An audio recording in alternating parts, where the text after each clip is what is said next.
I never knew a visit to my granddad's place would leave a lasting regret in my life, but today, I will confess it all.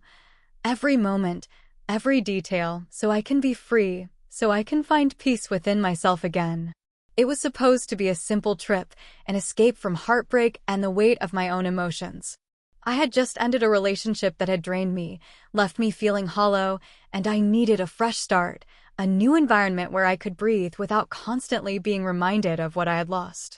Texas, with its endless countryside and quiet solitude, seemed like the perfect place. And my grandfather, he had always been kind, strong, and a man of few words, someone I could trust to give me space without asking too many questions. Ensure to like, share, and subscribe to my channel so you don't miss any true confession. When I stepped off the bus, the world around me was vast and still, stretching endlessly beneath the setting sun. The air smelled of earth and pine, crisp and fresh in a way that made me feel like I had been holding my breath for too long. I clutched my suitcase, suddenly uncertain about everything. Ahead of me stood the house, rustic, old, yet full of memories. The wooden porch creaked beneath my hesitant steps, the sound echoing in the quiet. Before I could knock, the front door swung open, and there he was. Daniel, my grandfather. He was different from how I had last seen him. Taller than I remembered, his broad shoulders still strong despite the years that had passed. His silver hair caught in the wind, framing his face, rugged with lines that told stories of a life well lived. But his eyes, they were deep, piercing, the kind of eyes that seemed to see into you, past everything you tried to hide. For a moment, he just stood there, taking me in. Then, without a word, he stepped forward and pulled me into his arms. I hadn't expected the embrace to feel so safe, so warm. His hands were firm against my back, his breath slow and steady. I closed my eyes, feeling the weight of my pain lessen just slightly. But then I noticed something, a hesitation in the way he held me. His arms didn't loosen immediately. He stayed in the embrace a second too long. Something about it made my breath hitch. Was it loneliness? Was it something else? The thought brushed against my mind like a whisper, but I quickly pushed it away. He was my grandfather, and I was here to heal, to find peace, not to overanalyze things that didn't need to be analyzed. When he finally pulled away, he gave me a smile, though there was something unreadable in his expression. "Come inside," he said, his voice deep and calm, the way I had always known it to be. I followed him through the doorway, stepping into the warmth of the house. It smelled the same, wood smoke, old books, and something uniquely him. The familiarity was comforting, like stepping back into a memory that had been waiting for me. As he took my bag and set it down, I glanced around. The living room was dimly lit, the fireplace casting soft shadows across the walls. Pictures of my grandmother were still there, frozen in time. And yet, there was an emptiness in the house, a silence that felt heavier than before. Maybe it was the years of solitude, the absence of laughter, the missing presence of a woman who had once filled these spaces with warmth. Or maybe it was something else entirely. I shook off the uneasy feeling and turned to face my grandfather again. He was watching me, as if studying me, as if searching for something in my expression. "You must be tired," he said finally. "Let me show you to your room." I nodded, following him down the hallway, my thoughts still tangled with the strange feeling I couldn't quite place. This trip was meant to be my escape, my chance to heal. But I had no idea what I was walking into. And I had no idea that this visit would change everything. I never expected to find comfort in the silence of my grandfather's home, yet here I was, tracing my fingers over the delicate edges of old photographs that lined the walls. Each one held a story, a moment frozen in time. My grandmother's face stared back at me, soft, kind, and full of warmth. I had never met her, but standing there, surrounded by her presence, I felt as if I knew her. Behind me, Granddad chuckled. "She would have loved to see you here," he said, his voice laced with something heavy, something unspoken. That night, we sat by the fireplace, wrapped in the dim glow of flickering embers. He told me stories about my mother as a child, how she used to climb trees despite his warnings, how she once brought home a stray raccoon. I laughed, really laughed, for the first time in weeks. It felt good, like the weight on my chest had lifted, even if just for a moment. The next morning, I insisted on making breakfast. Granddad struggled with the recipe, his frustration evident as flour dusted his shirt. When he playfully smeared some on my nose, I gasped. For the first time, I saw it, the way his loneliness cracked, just enough to let joy slip through. It had been 3 days since I arrived at his place. 3 days of quiet mornings, warm cups of tea by the fireplace, and an unspoken understanding between us. Granddad and I had settled into an easy rhythm, and for the first time in weeks, my heart felt lighter. The weight of my past still lingered, but here, in the vastness of Texas, I could breathe again. That evening, as the sun dipped below the horizon, painting the sky in brilliant shades of orange and gold, I decided to take a walk. The countryside stretched endlessly before me, open and wild, the kind of place that made you feel both free and small all at once. The air was crisp, carrying the scent of pine and damp earth, and as I walked along the narrow dirt path by the river, I let myself relax. For the first time in a long while, I felt at peace. But peace is fragile, and in a single misstep, mine shattered. I wasn't paying attention when my foot landed on an uneven rock. Before I could steady myself, my ankle twisted sharply, and a sharp, searing pain shot up my leg. A strangled cry escaped my lips as I collapsed onto the cold ground. My hands dug into the dirt as I gasped, trying to catch my breath, but the pain was overwhelming. I tried to move, to push myself up, but the moment I put weight on my injured foot, I winced, biting my lip to keep from crying out again. Then, suddenly, footsteps. Strong, hurried steps pounding against the ground, closing the distance between us fast. Before I could even process what was happening, I felt a pair of firm hands gripping me.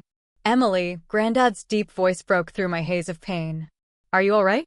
I looked up, meeting his worried gaze. His eyes, sharp and alert, scanned me, searching for visible injuries. Without waiting for my answer, he bent down and scooped me into his arms as if I weighed nothing at all. I gasped at the sudden motion, my arms instinctively wrapping around his shoulders. His grip was steady, his chest solid beneath me. It was strange, how effortlessly he carried me, how his hands seemed to know exactly where to hold, how careful he was not to jostle my injured foot. He had done this before. The thought came unbidden, and for a moment, I found myself wondering, who had he carried like this before? My grandmother? Someone else? But the pain in my ankle pulled me back to reality, and I rested my head against his shoulder, letting myself be taken care of. When we reached the house, he carried me straight to the living room, gently lowering me onto the couch. He knelt before me, his hands working quickly and efficiently as he unlaced my shoe, his rough fingers brushing against my skin. "This might hurt," he warned, his voice softer than I had ever heard it. I nodded, bracing myself as he pressed lightly around the swollen area. I hissed in pain, gripping the edge of the couch, but he didn't stop. Instead, he moved with practiced ease, his touch both firm and gentle. "You're lucky," he murmured. "Just a bad sprain." I watched him as he wrapped my ankle with an old familiarity, the kind that only comes from experience. "You're good at this," I whispered. His hands stilled for the briefest moment before he continued. "Had to be," he said simply. I wanted to ask more. About him. About his past. About the life he had lived before I arrived at his doorstep. But I hesitated, unsure if I was ready for the answers. As he finished wrapping my ankle, he adjusted the bandage, his fingers briefly skimming over my skin. Then, without warning, he looked up, and our faces locked in a gaze. We were inches apart, close enough for me to feel the warmth of his breath, close enough that I could see the flecks of silver in his deep, knowing eyes. But something about that moment felt different. My heart pounded in a way it shouldn't have. It wasn't fear, nor was it the lingering pain in my ankle. It was something else. Something unnamed. What kind of feeling was that? The air between us thickened, heavy with something unspoken. His eyes searched mine as if he, too, was trying to understand what had just passed between us. Then, just as quickly, he pulled away, clearing his throat as he adjusted the bandage one last time. "You should rest," he muttered, standing up. I nodded slowly, still caught in the haze of whatever that was. For the first time since my breakup, I didn't feel alone. But now, I wasn't sure what I was feeling at all. I hated feeling useless. Even with my ankle wrapped tightly, I wasn't one to sit around while someone else did all the work. So when Granddad decided to clean out the old garage, I insisted on helping. At first, he protested, shaking his head in that stubborn way he always did. "You should be resting," he said. "I can sit and sort things just fine," I argued, flashing him the most determined look I could muster. Eventually, with a sigh, he relented. The garage was a time capsule of forgotten years, filled with dust-covered boxes, rusting tools, and memories tucked away in every shadowed corner. Sunlight poured in through the cracked wooden slats, turning the floating dust into tiny golden specks. The air smelled of aged wood and motor oil. Granddad worked on one side, sorting through old equipment, while I sifted through boxes of books and faded photographs. Occasionally, he would glance over at me, watching as I ran my fingers over old trinkets. "You remind me of her," he murmured once, more to himself than to me. I knew he meant my grandmother. The way he said it made something tighten in my chest. Determined to shake off the heavy emotions creeping in, I decided to be useful. "I think we should clear out that top shelf," I said, pointing at the high wooden ledge that lined the back wall. He hesitated. "Emily, you shouldn't, I'll be fine." I grabbed the small stepladder before he could stop me, climbing carefully despite the dull ache in my ankle. I reached for an old, dust-covered box, stretching just a little farther, and then it happened. The ladder wobbled beneath me, my injured foot slipping. My breath hitched as I felt myself losing balance. A gasp escaped my lips as I tipped forward, bracing for impact, but I never hit the ground. Strong hands caught me midair, arms wrapping securely around my waist. The world slowed as my body pressed into his, my heart hammering in my chest. I barely registered the fact that I was still breathing because all I could focus on was him. Granddad. Daniel. The man who had taken care of me, who had looked at me with concern and something else I couldn't quite name. Our faces were inches apart, so close that I could feel the warmth of his breath against my skin. His hands were firm on my waist, steadying me, grounding me. My fingers instinctively clutched his shirt, feeling the strength beneath the fabric. Our eyes locked, and suddenly everything around us disappeared. The dust, the forgotten boxes, the old ghosts lingering in this space, it all faded. It was just him and me. Something electric pulsed between us, unspoken, undeniable.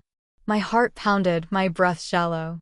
A strange mix of safety and vulnerability washed over me, like I was both protected and exposed at the same time. He didn't let go. He just held me there, staring at me like he was searching for something neither of us had words for.